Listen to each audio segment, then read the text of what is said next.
Vamos ao sexto vídeo da nossa aula 3. Todo subespaço vetorial de um espaço vetorial finitamente gerado é também finitamente gerado.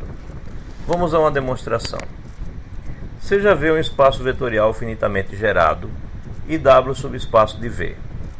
Se W só tem o vetor nulo, acabou a demonstração, porque aí W tem uma base que seria o conjunto vazio. Portanto, ele é considerado finitamente gerado. Se não, seja W1 pertencendo a W, sendo que W1 não é o vetor nulo.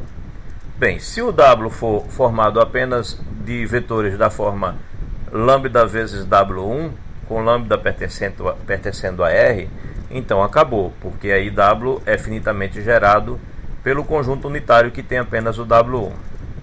Bem, se não, vai existir W2 pertencendo a W, tal que o W2 é diferente de lambda W1, qualquer que seja o lambda em R. Isto é, W1 e W2 são Li. Bem, se W for gerado por W1 W2, terminou, né? Ele é finitamente gerado. Se não, existe um W3, tal que o W3 não é combinação linear de W1 e W2. Bem, esse processo tem que parar em algum momento, senão existiria em V um subconjunto infinito e Li. E isso não é possível porque a gente tem que ver um espaço vetorial finitamente gerado. Isso conclui a demonstração. Bem, outra proposição. Seja W um subespaço vetorial de um espaço vetorial V, e se a dimensão do W for igual à dimensão de V, então na verdade W é o espaço vetorial todo, é o V.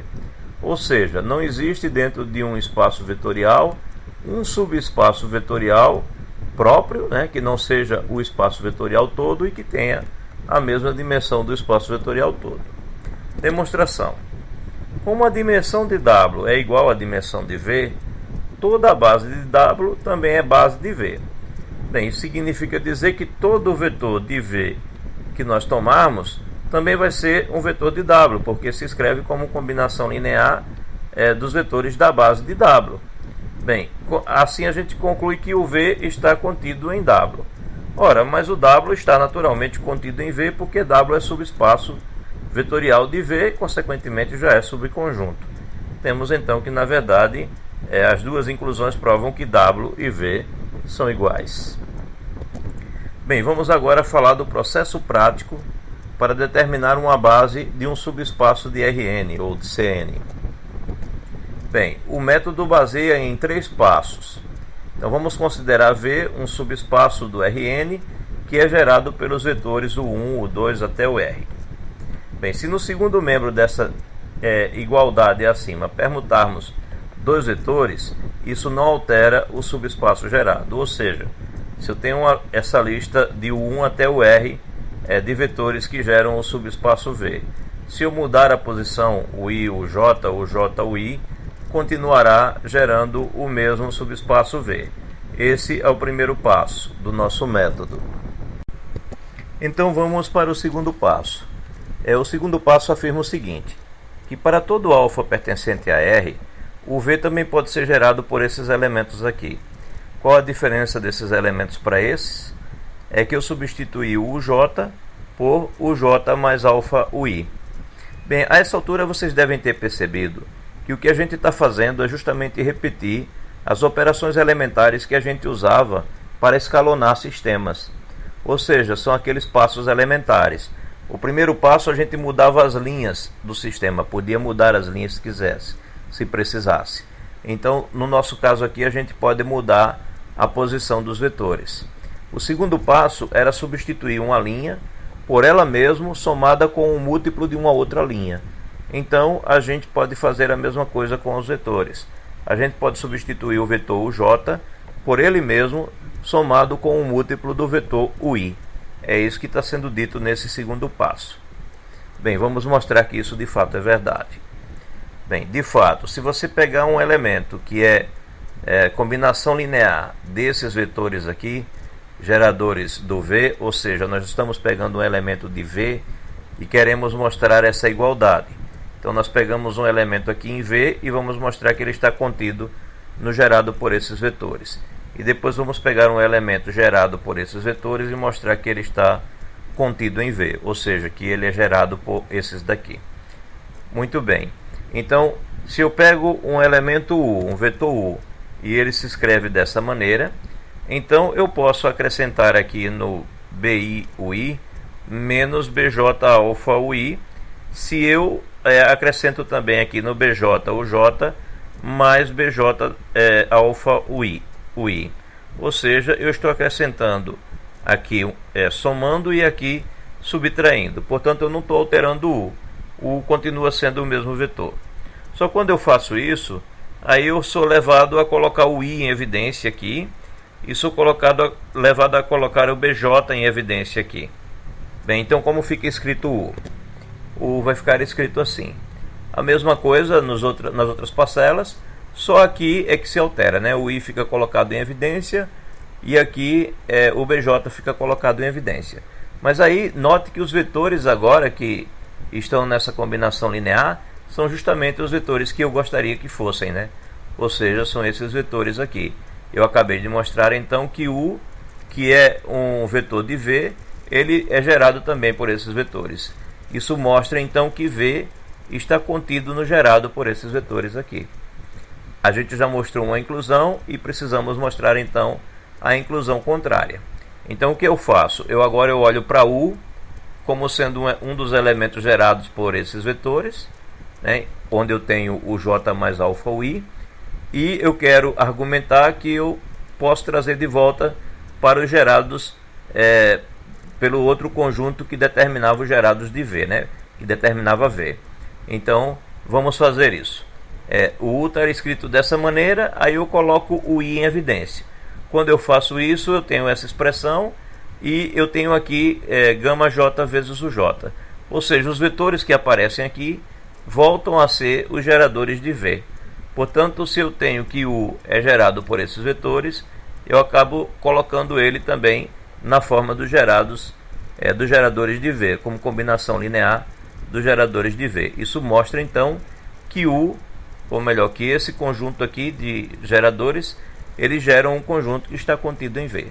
Ora, mas como eu já tinha mostrado que V estava contido nesse conjunto, agora acabei de mostrar que esse conjunto também está contido em V, então na verdade acontece a igualdade que eu queria demonstrar. Bem, vamos ao terceiro passo.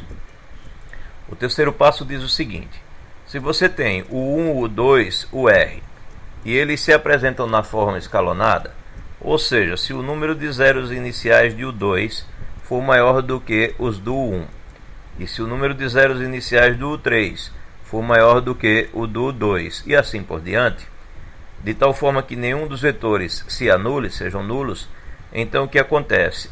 Esses vetores aqui que não são nulos, eles são LI, e a quantidade deles, dos que não se anulam, vai dar a dimensão de V. Tá certo? Que no caso aí a gente está chamando de R. Bem, de fato, se os geradores de V não fossem LI, então poderíamos fazer, por exemplo, a gente poderia colocar o U1 em evidência, né? Se for LD, a gente pode colocar um deles como combinação linear dos outros.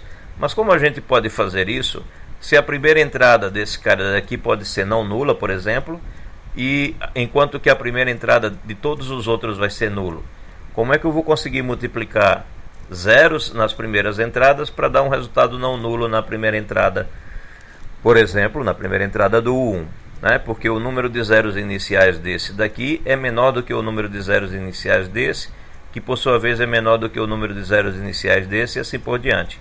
Então é impossível escrever essa combinação linear dando como resposta o 1, né? Então isso não é possível devido à diferença na quantidade de zeros iniciais dos vetores. Bem, então vamos a um exemplo. Suponha que V é o conjunto, o subespaço vetorial gerado por esses três vetores, subespaço vetorial do R4. Ora, o que a gente vai ver? A gente vai pegar essas coordenadas e vai colocar numa matriz. É isso que a gente vai fazer para executar os três passos que a gente acabou de formalizar. Se for necessário, a gente muda de linha, né? E se for necessário também, multiplica uma das linhas por um número e soma com a outra, se assim for necessário. Ou seja, em outras palavras, a gente escalona. São os passos que a gente acabou de descrever. Então vamos lá, vamos escalonar. Primeiro foi necessário mudar a primeira linha com a segunda para obter 1 em cima. Depois multiplicamos por menos 2 a primeira linha e somamos com a segunda, né? Que menos 2 vezes 1 dá menos 2, soma com 2 dá 0. Vezes 0 dá 0, soma com 1 dá 1. Menos 2 vezes 1 dá menos 2, soma com 1 dá menos 1. E menos 2 vezes 2 dá menos 4, que eu somo com 0 dá menos 4. A terceira linha já nasce com um 0 aqui, então basta que eu zere esse elemento aqui. Para isso, basta que eu multiplique por 1 a primeira e some com a segunda. Só que quando eu faço isso, ou seja, basicamente é só somar todos os elementos, então eu tenho zeros na última. O que aconteceu? O meu R da nossa demonstração, ele só é 2, ele não é 3. Eu tinha 3 vetores a princípio, mas os que não se anularam eram apenas 2. Qual é a nossa conclusão? Fortíssima conclusão, né? Que o conjunto formado por esses 2 vetores que sobreviveram sendo não nulos, eles são uma base de V, e além disso eu já sei que a dimensão é 2. Então veja como o método nos ajuda bastante. E os exercícios, a maioria deles, serão dessa forma, tá? Inclusive das futuras avaliações. É dado um conjunto de geradores e é pedido a você para determinar uma base e determinar a dimensão.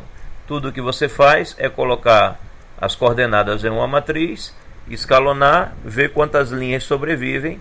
As linhas que sobrevivem sem se anularem, elas determinam uma base, e a quantidade de linhas que não se anulam vai dizer a dimensão do espaço vetorial gerado. Pois bem, no próximo vídeo a gente fala sobre dimensão da soma de 2 subespaços.